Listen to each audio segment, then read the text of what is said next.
Hello बच्चों, स्वागत है आपका हमारे चैनल मैथोपीडिया पे। तो आज हम लोग क्या करने वाले हैं, केमिस्ट्री के चैप्टर 5 के इंपॉर्टेंट क्वेश्चन करने वाले हैं।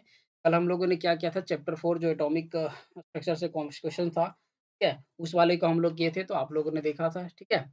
और अभी तक नहीं देखे हैं तो जा कर के देखिए। आज हम लोग क्या करेंगे कि रेडियो एक्टिव और न्यूक्लियर एनर्जी से रिलेटेड जो भी हम लोग का इंपॉर्टेंट क्वेश्चन है प्लस उसके से रिलेटेड हम लोग क्या करने वाले हैं, सारे क्वेश्चंस को भी करेंगे प्लस कंसेप्ट को भी आपको क्या होगा, बीच-बीच में आपको मिलेगा, ठीक है? चलिए हम लोग अपने सेशंस को शुरू करते हैं। तो हम लोग का ये पहला क्वेश्चंस क्या है कि रेडियो एक्टिविता की खोज किसने किए थे? यानी कि रेडियो एक्टिविता की खोज किसने की थी? तो इसका जो आंसर है, ठीक है? ये था आपका कौन-सा? इसका आंसर होगा पहला का हेनरी बैक्यूरेल।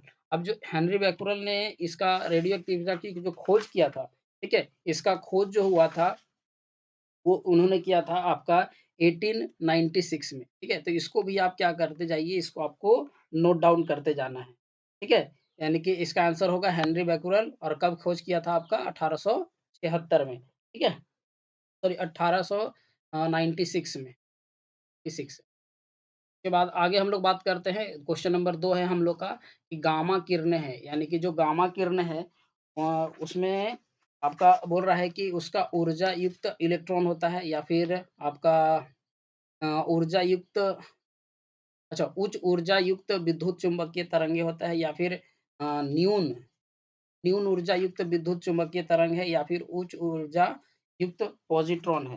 तो जो गामा किरणें होती है ये आपका होती है उच्च ऊर्जा युक्त विद्युत चुम्बकीय तरंगे। ठीक है? तो इसका आंसर जो होगा हम लोग का ये हो जाएगा क्वेश्चन नंबर 2 का।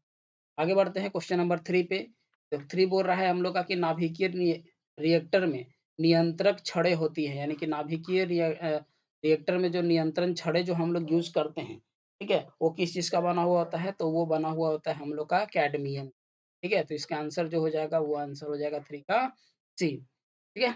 आगे हम लोग बढ़ते हैं क्वेश्चन नंबर 4 पे। क्वेश्चन नंबर 4 से है हम लोग का 4 हो रहा है कि किसी रेडियो एक्टिवता तत्व का अर्ध आयुकाल 10 वर्ष है, ठीक है?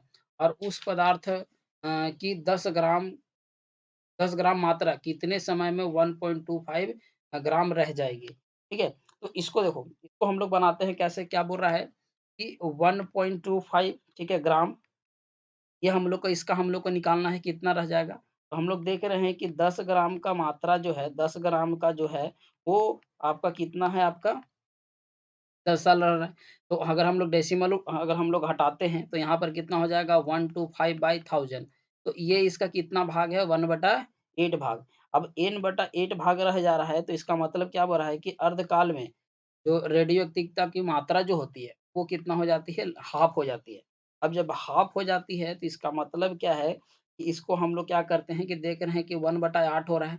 अब ये इसका कितना गुना है तो ये इससे 3 गुना है। इसका मतलब है कि हम लोग का कितना गुना हो जाएगा आपका 3 गुना, तो 10 साल और ये 3 यानी कि 30 वर्ष हम लोग का आंसर हो जाएगा, ठीक है? तो इसका आंसर जो हो जाएगा वो 30 साल हो जाएगा। 30 वर्ष में ये कितना हो जाएगा आपका 1.25 ग्राम रह जाएगी, क्योंकि यहाँ पर देख रहे हैं कि कितना होता है हाफ होता है, हम लोग देख रहे हैं कि ये कितना भाग है, इसका 1/8 भाग है।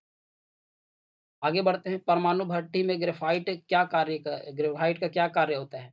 तो परमाणु भट्टी में जो ग्रेफ़ाइट का जो कार्य है, हो रहा है कि विमदक का या फिर नियंत्रक का या फिर शीतलक का या फिर ईंधन का। तो ग्रेफ़ाइट में ठीक है, यानी कि परमाणु भट्टी में जो ग्रेफ़ाइट का जो काम है, ठीक है? वो आपका विमंदक का काम है, ठीक है? विमंदक का तो ऑप्शन नंबर जो ए है, ये हम लोग का क्या हो जाएगा, सही आंसर हो जाएगा, ठीक है? आगे बढ़ते हैं हम अपने क्वेश्चन नंबर 6 पे, बोल रहा है कि कृत्रिम रेडियो एक्टिवता की खोज किसने की थी? मैडम क्यूरी ने या फिर बैकरोल ने या फिर रदरफोर्ड ने या फिर आई क्यूरी तथा जोलियट ने। तो जो कृत्रिम रेडियो एक्टिवता की जो खोज किया था, ठीक है? वो 2 साइंटिस्ट ने मिलकर खोज किया था। एक थे आपके आई क्यूरी और एक थे जूलियट। ये दोनों ने मिल कर के कृत्रिम रेडियो एक्टिवता की खोज की थी। अगला क्वेश्चन जो है हम लोग का परमाणु नाभिक में में से किसके निकलने पर परमाणु संख्या या द्रव्यमान संख्या अपरिवर्तित रहता है? तो परमाणु नाभिकों में हम लोग आपका ऑप्शन है अल्फा किरणें या फिर बीटा किरणें या फिर गामा किरणें। जो बीटा का साइन होगा ना, ये बीटा का साइन में आपका इसका और खींचा रहता है। ठीक है? बी का पैर थोड़ा खींचा हुआ रहता है। तो इसका आंसर जो हो जाएगा हम लोग का सी हो जाएगा, यानी कि गामा किरणें के निकलने से इसमें असर हम लोग का नहीं पड़ता है, ठीक है? इस चीज़ चैप्टर को तो हम लोग डिटेल में पढ़ेंगे, उसके लिए आपको कंटेंट हम लोग आकर के रेडी कर रहे हैं। अभी हम लोग क्या कर रहे हैं कि चैप्टर वाइज़ आपका एमसीक्यू क्लियर हो जाएगा, ताकि आप लोग के क्वेश्चन्स की प्रैक्टिस हो जाएँगे। आगे बढ़ते हैं, आयनीकरण क्षमता सबसे अधिक किसमें होता है? यानी कि जो आयनीकरण की क्षमता होती है, वो सबसे ज़्यादा किसमें होती है? अल्फ़ा किरणें में, ठीक है? ये अल्फ़ा किरणें आपका होगा, ये बीटा किरणें होगा, ये आपका क्या होता है? गामा किरणें हो, तो और इनमें से कोई नहीं।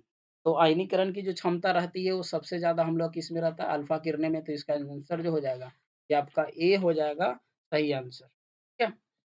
आगे बढ़ते हैं क्वेश्चन नंबर 9 पे, बोल रहा है कि प्रयोगशाला में नाभिकीय संलयन विधि प्रयोग नहीं की जा सकती है, क्योंकि यानी प्रयोगशाला में हम लोग नाभिकीय संलयन विधि किस नहीं कर सकते हैं। तो आंसर है कि अत्यधिक दाब की आवश्यकता होती है, या फिर अत्यधिक आयतन की आवश्यकता होती है, या फिर अत्यधिक ताप की आवश्यकता होती है, और लास्ट ऑप्शन है कि कम ताप की आवश्यकता होती है। तो इसका जो आंसर होगा, इसका आंसर हो जाएगा सी, कि अत्यधिक ताप की आवश्यकता होती है। नाभिकीय संलयन न्यूक्लियर हम लोग का फ्यूजन है, ठीक है?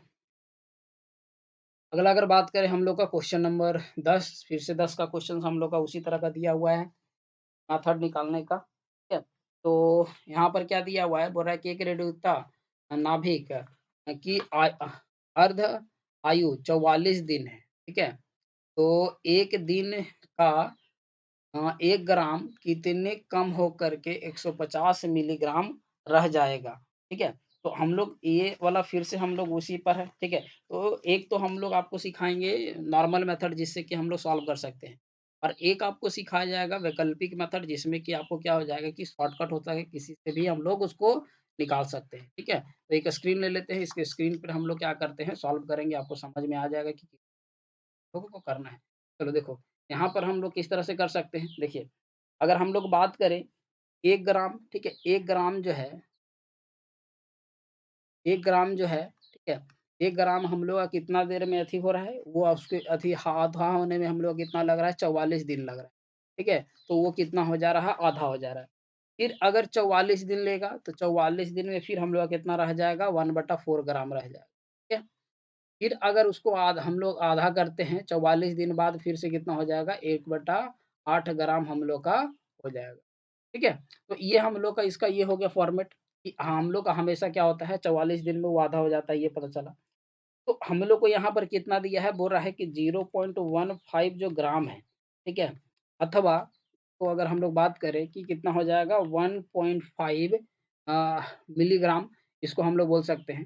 तो इसका मतलब है कि उसको कितना पार्ट लग रहा है, 3, यानी कि टोटल 3 बार में उसका कितना हो जा रहा है, 1/8 हो रहा है। 1/8 हो रहा है, तो इसका मतलब है कि 44 प्लस 44 प्लस का 44, देखिए टोटल उसको कितना दिन लग गया, 132 दिन लग गया। ये तो हो गया आपका नॉर्मल मेथड।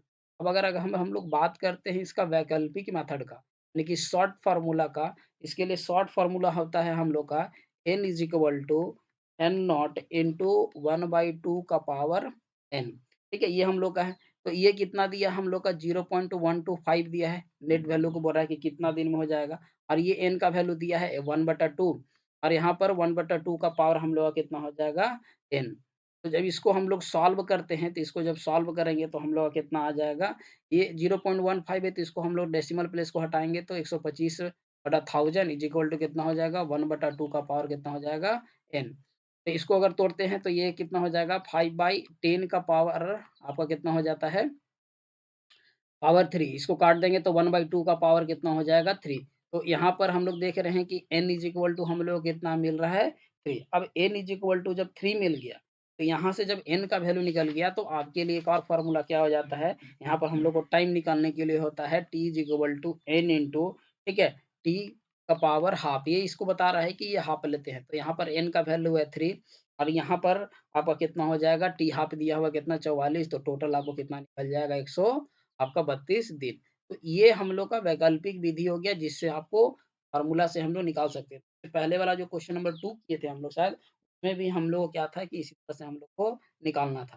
तो आपको चीज़ों को इस तरह से निकालना होगा। तो हम लोग का कितना हो जाएगा, 132 दिन हम लोग का हो जाएगा सही आंसर। ठीक है? तो आपको ये फ़ॉर्मूला याद रखना होगा वैकल्पिक विधि के लिए, कि पहले आपको n is equal to n not, ठीक है?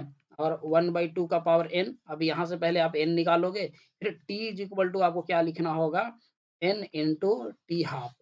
ठीक है? ये 2 को फ़ॉर्मूला से आपको क्या हो जाएगा, ये निकल जाएगा कि कितना दिन में कितना काम बचेगा, और फिर वैसे-वैसे करके आप निकाल सकते हो।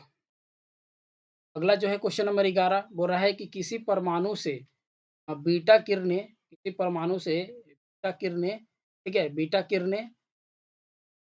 बीटा कण का उत्सर्जन तात्पर्य है।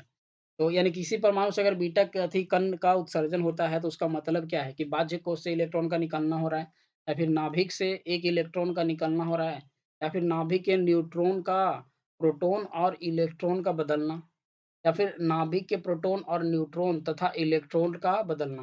तो इसका जो आंसर होगा, ठीक है? ये क्वेश्चन नंबर हम लोग का 11 है, 11 का आंसर हो जाएगा सी। ठीक है? यानी कि अ, नाभिक के न्यूट्रॉन तथा प्रोटॉन और इलेक्ट्रॉन का क्या होगा, बदलना होगा। ठीक है? तो हम लोग के पास बहुत सारे क्वेश्चन्स हैं, तो क्या करेंगे कि हम लोग इसको क्या करेंगे, 2 पार्ट में करेंगे, ताकि आपको क्या आराम-आराम से क्वेश्चन्स का प्रैक्टिस हो सके, क्योंकि बहुत सारे हम लोग के पास क्वेश्चन्स रहेंगे। अगला है निम्नलिखित में से बीटा कण है। निम्नलिखित में से बीटा कण क्या होता है हम लोग का? ये इस तरह से इसका हम लोग को चार्ज बताया गया है, तो इसका आंसर जो होगा, ठीक है? इसका हम लोग का कितना होता है, आपका माइनस में होता है, और e टू द पावर हम लोग क्या अपना लेते हैं, 0 लेते हैं। कौन होगा, ये बी हो जाएगा हम लोग का। आगे है 13 नंबर, रुबिडियम दिया हुआ है, बोल रहा है कि इतना में अल्फा कण उत्सर्जित होने से नया परमाणु किस समूह में उपस्थित होगा? यानी कि शून्य, द्वितीय, या फिर आपका द्वितीय, या फिर चतुर्थ। तो यहाँ पर क्या है कि ये जो आरए जो होता है, ठीक है? आरए जो होता है, वो द्वितीय समूह, ठीक है? तो ए का आपका सदस्य है। अब अल्फा किरण के पश्चात से क्या हो जाता है, इसमें ना 2 इकाई क्या हो जाता है, इसमें कम हो जाता है, ये परमाणु संख्या में।